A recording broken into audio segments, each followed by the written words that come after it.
Olá pessoal, eu sou a professora Juliane Gatsi e hoje voltaremos a conversar sobre a aula de intertextualidade. Então nós já fizemos uma primeira aula referente a esse assunto. Eu trouxe o conceito de intertextualidade e alguns dos tipos de intertextualidade que acontecem entre os textos. E agora daremos continuidade aos demais tipos de intertextualidade. Então, só lembrando aqui para vocês o que vem a ser, né, esse assunto e para que fique claro, né, só reforçando aí, vocês que estão estudando para o Enem 2023, é um assunto bastante tranquilo, não se desesperem. E se ainda não ficar claro para vocês, vocês podem pesquisar na internet, né, sobre esse assunto e ainda mais vídeos no canal, alguns vídeos anteriores que tratem sobre isso, para que fique sem dúvidas, para que na hora da prova vocês consigam resolver as questões de forma bem tranquila.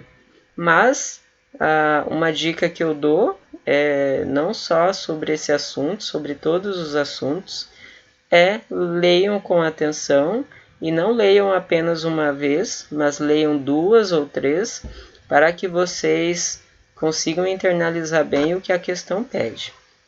Então, intertextualidade se refere à referência que há entre os textos. Existe sempre um texto original que fala de um determinado assunto, sobre alguma coisa, e às vezes a gente tem um texto, um segundo texto, um terceiro texto, que trata também sobre um determinado assunto, mas que bebe da fonte do primeiro texto, que traz informações que foram ditas nesse primeiro texto, ou até mesmo na nossa fala, que às vezes a gente cita algum autor, alguma notícia que a gente viu, algum vídeo, alguma foto. Então a intertextualidade acontece de várias formas, de diversos caminhos, mas basicamente ela seria essa relação, né, entre os textos, que acontece entre os textos. Sempre tem um texto original, sempre tem uma fonte no qual a gente se embasa ao escrever um texto, ou ao conversar com alguém, ao fazer uma fala.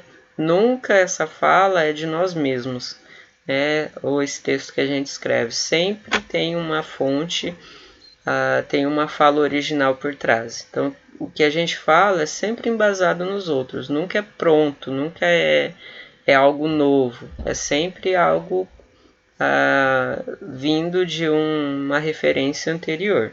Então, basicamente, a intertextualidade seria isso. Então, continuando com os tipos, nós temos aqui a citação.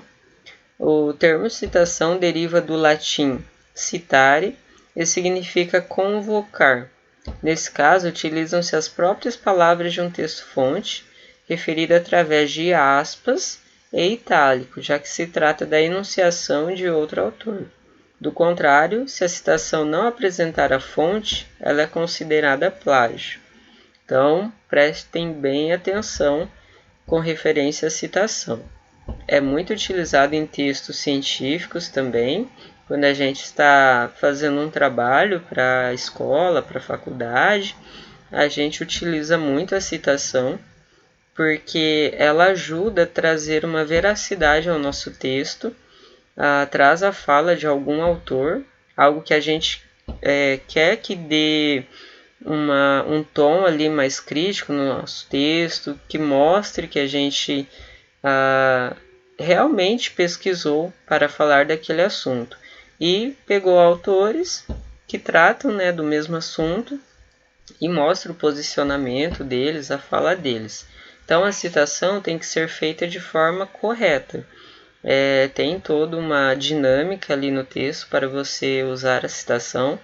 Geralmente vai depender do tipo de texto que você está escrevendo e referente à área com a qual você está lidando, se é da área da psicologia, se é da área das letras, se é da área das ciências exatas. Então, cada uma vai ter uma dinâmica ali como você vai escrever o seu texto, qual será o padrão, de que forma você vai fazer a citação, mas basicamente você tem que demonstrar que essa citação que você está usando é de um autor, tem que trazer a sua fonte. Se você não trouxer a sua fonte, você estará correndo o perigo de cair no plágio. Então isso é muito sério, plágio é crime. Então aqui um exemplo de uma citação que diz assim: em entrevista à revista Veja, 1994, a referência do ano, Milton Santos aponta. Então nós temos a referência do ano e o autor que traz a citação. Ele aponta, 2 pontos, entre aspas, a geografia brasileira seria outra se todos os brasileiros fossem verdadeiros cidadãos. O volume e a velocidade das migrações seriam menores, as pessoas valem pouco onde estão e saem correndo em busca do valor que não têm. Então, olha que legal, de uma forma bem simples. Quem escreveu esse trechinho de texto e fez essa citação fez de uma forma bastante clara e usou os elementos que demonstram que é uma citação. Então, não vai correr o risco de cair em plágio. Às vezes, uma mudança ou outra vai ter, dependendo da área que você estiver atuando. Então, pode ser que utilize, ao invés das aspas, o itálico, ou que os 2 pontos seja uma vírgula. Enfim, vai depender muito ali, vocês precisam estar atentos quando forem escrever um texto em relação ao que foi pedido, ok? Então, continuando, temos também a alusão. O termo alusão é derivado do latim alludere e significa para brincar. É também chamado de referência, de forma que faz uma referência explícita ou implícita do texto. Então, um exemplo de alusão: ele me deu um presente de grego. A expressão faz alusão à guerra de Troia, indicando um presente mau e que pode trazer prejuízo. Então, quando eu falo assim, ele me deu um presente de grego, eu estou fazendo essa alusão, estou remetendo que o presente que eu ganhei é um presente ruim. Porque se a gente for lembrar do que significa esse termo, igual ali já está explicando, né, remete à guerra de Troia, o presente que os gregos trouxeram, né, para os troianos, tudo, a gente lembra que foi algo ruim. Então, quando eu faço essa alusão, eu quero dizer que foi algo ruim que me deram. E pode ser assim com diversos outros exemplos também. Isso é muito utilizado na nossa fala e nos textos também, mas é muito mais ainda na nossa fala. Aí temos o hipertexto. O hipertexto, também chamado de hipermídia, é um texto dentro de outro texto e originalmente é uma espécie de obra coletiva que se assemelha ao pastiche. Então, por exemplo, os links inseridos nos artigos da internet, construindo assim uma rede de informações interativa e não linear. Então, o hipertexto ele é mais estrutural, ele é mais físico. É o texto dentro do texto de forma literal. Então, a gente tem ali um artigo na internet, por exemplo, e dentro desse artigo vão aparecer os hiperlinks. Então, se a gente clicar naquele hiperlink, vai levar a gente para outro texto. Isso é bastante comum na internet, nos websites, nos fóruns. É algo mais assim que acontece dentro desse mundo virtual, mas também pode acontecer dentro de textos em papel que a gente está lendo, né? Daí se apresentariam de outras formas. Às vezes podem ter um pequeno poema dentro de um artigo ou algo do tipo, ok? Mas basicamente seria isso, mais voltado para a questão estrutural e física do texto.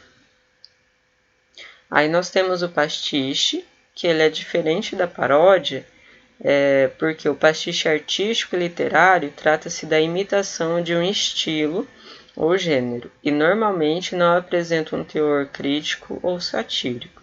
Então ele é diferente da paródia porque não tem esse teor burlesco, enquanto que a paródia visa trazer a graça, trazer o riso. O termo pastiche é derivado do latim pasticium, que significa feito de massa ou amálgama de elementos compostos, uma vez que produz um texto novo, oriundo de vários outros. Então, como exemplo, temos o texto original. Pois é, tenho dito, tudo a leivosia que abunda nesses cercados, mais que nada.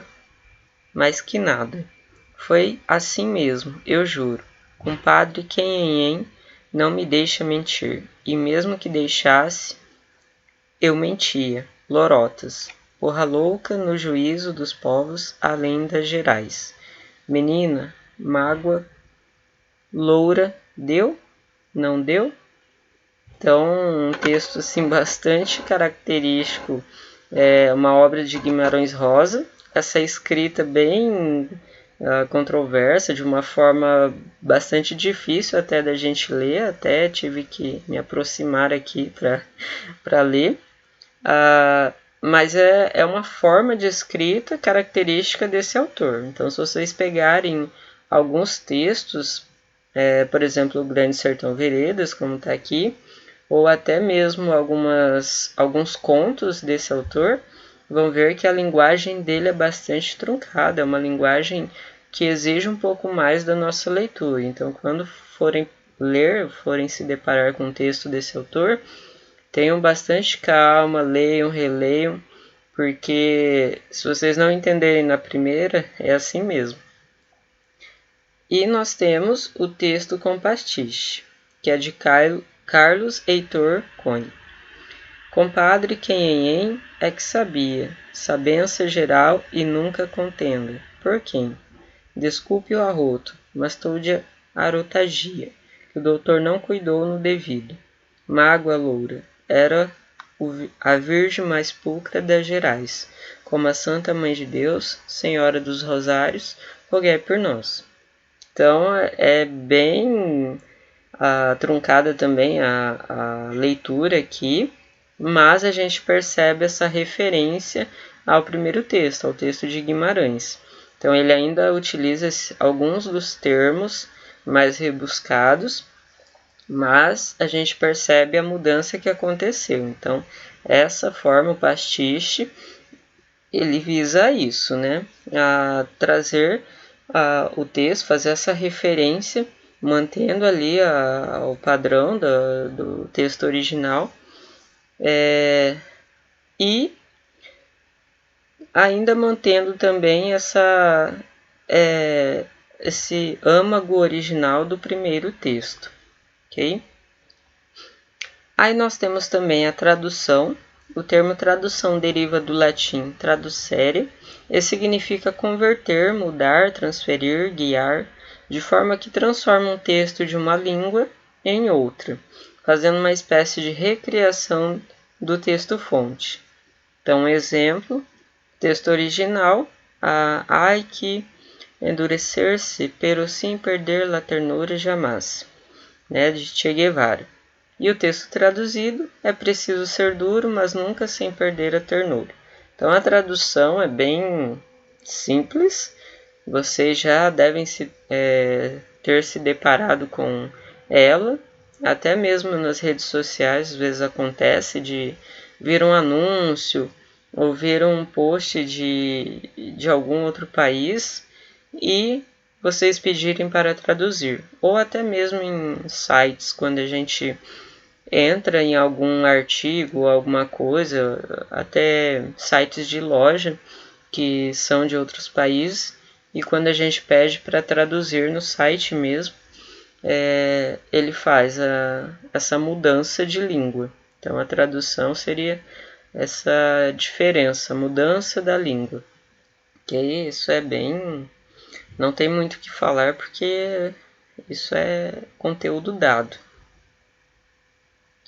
Aí nós temos também a bricolagem, não é muito comum de ver, ele é usado bastante na área das artes e ocorre por meio da colagem de diversos textos, ou se já um texto é constituído a partir de fragmentos de outros, e por isso se aproxima do conceito de hipertexto. É um tipo de intertextualidade muito utilizado na música e na pintura. Então ele se assemelha um pouco ao hipertexto, mas ele é mais utilizado ainda na música, na pintura, na arte, que a gente vê, né? Então ele quer trabalhar a questão do visual. Pode ser que a gente se depare em revistas, por exemplo, a gente vai ler um artigo, alguma coisa ali, e tem várias colagens, digamos assim, de textos. Aqui um exemplo que eu trouxe é um exemplo mais visual. Então tenho essa mandala, ela talvez para vocês no vídeo aí não fique tão claro, mas ela é feita de pedrinhas, ela forma, né, a mandala, mas ela é constituída ali cada parte de pedrinhas. As pedrinhas são usadas às vezes em roupas ou para usar na maquiagem, enfim, roupas também. Ela visa a constituir então uma imagem maior a partir de pequenas partes, né, digamos assim. Isso acontece também com as palavras, com textos escritos, mas é muito mais recorrente na área das artes, como por exemplo na pintura, na música. A música acontece de ter esses trechos diferentes de textos para fazer essas referências, ok? Então, essa é a bricolagem. Então, só para ressaltar aqui algumas questões que a gente já comentou anteriormente por cima, mas reforçando porque isso é muito importante que vocês tenham em mente, principalmente relacionado à intertextualidade. Então, o termo plágio, do latim plagium, significa a ação de roubar pessoas e ocorre quando há parte de uma obra em outra, sem que o autor faça referência ao texto-fonte, ou seja, de onde foi retirada a ideia original. O plágio é muito utilizado na atualidade com o avanço da internet. No entanto, o ato de plagiar é considerado crime no Brasil, segundo a Lei 9.610, voltada para a proteção de obras comerciais. Então, olha só, pessoal, o plágio é crime. Então, quando vocês forem escrever um texto, tenham muito cuidado, tenham isso em mente. Vocês não podem nunca copiar e não referenciar aquilo que vocês pegaram do texto. Então, se vocês quiserem utilizar um autor para falar sobre determinado assunto, faz a referência de forma adequada. Se vocês forem fazer, independente de qual tipo de intertextualidade, sempre demonstre que vocês estão, né, utilizando um trecho, uma parte, um texto de outro autor que foi já criado e que aquilo não é de vocês, tá bem? Porque se acontecer de alguém pegar, né, o seu texto e ver que tem plágio, isso é crime. Se você estiver numa escola, numa faculdade, isso pode causar danos sérios à sua formação. Você pode ser expulso, você pode receber algum tipo de detenção, enfim, tomem muito cuidado para que não façam plágio quando escreverem texto. Ok, pessoal? Então é isso que eu queria passar para vocês a respeito da intertextualidade. Não é um assunto tão difícil, vocês só têm que se atentarem aos tipos de intertextualidade, como se fazem. Voltem o vídeo se ficaram com dúvidas em alguma delas. Pesquisem mais sobre esse assunto, porque conhecimento nunca é demais. E se preparem para a prova do Enem 2023. Ok, pessoal? Bons estudos para vocês. Eu agradeço por estarem comigo e até uma próxima aula.